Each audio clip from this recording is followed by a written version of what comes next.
My Paranormal Life, park at the cemetery at night. Last year of high school and afterwards were my day years. I did a lot of crazy stuff, things out of character, things I would never do again. But anyways, here is my story. Me and my buddies went out at night to go kill time. We drove out in 2 cars. My friend Dar drove his Accord, and I drove my Celica. We had a bunch of friends with us. Dar carried my buddy John, my sister Michelle, and friends Vang and Twa. I had my 2 brothers Paul and Lee and my nephew Gary. We were all fully packed, and ready to have some fun. I think it was around 9 or 10 at night when we left. We had a great idea. Let's go drive through a cemetery. We decided to go to the largest and oldest cemetery in town, right next to the oldest hospital called Mercy. Anyways, when we got there on the road next the cemetery, we drove right in. The road inside wasn't long. It was a U-shaped road essentially, for getting coffins in and out quickly.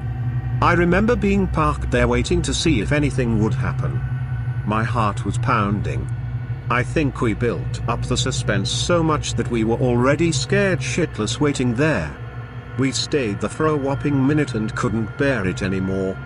So we slowly drove out and joined the road. Thinking that was too easy, let's go to another cemetery more out in the boonies. There was this other cemetery a little farther out, like 20 miles or so. Now, you have to understand that Merced is a small town around maybe 30,000 people or so. Outside was mainly farmland and even smaller towns.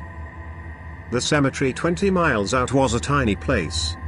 I always remembered passing it on our way to a park called Henderson's. Anyways, thought we'd check this place out. We drove out on Highway 59 for a couple of miles. When we got to the cemetery, we noticed that the gates were closed. Disappointed, we thought, let's go see UFO.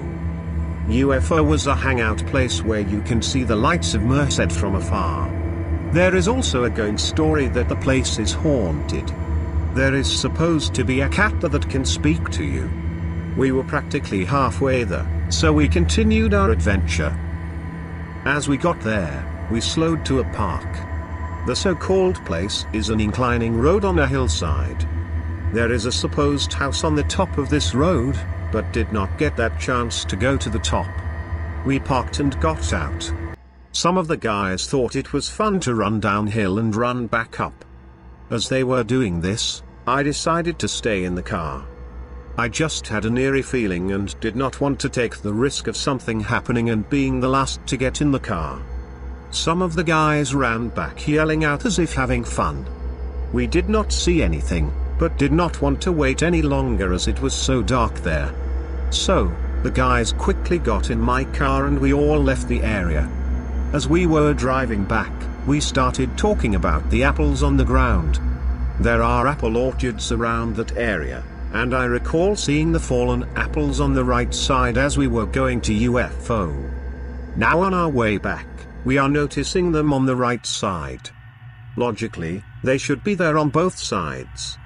I just recalled trying to look on the left side to see if there are any apples on the ground. I did not see any apples. I recall at that moment telling myself that the apples are on the shoulder so they are more difficult to see, but something in my mind is telling me something is wrong. I remember I couldn't wait to get home. A deep sense of fear was creeping over all of us in the car and the familiar roads to go home couldn't come up any faster. Finally see the turn, and felt a little more at ease. As the lights of Merced shed light in our darkness, we felt more secure. We finally got home, but I recall talking to the guys in the other car, and they said they saw the same thing. This was one of the oddest things that ever happened to me up to that point in life.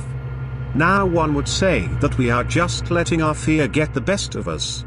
As a mature person now, I would agree. We as young kids are more fearful and believe more readily what our minds perceived, but our pasts still come back in that youthful perspective. I tend to believe that what we saw, at that moment, is definitely for us, But I would never forget that night.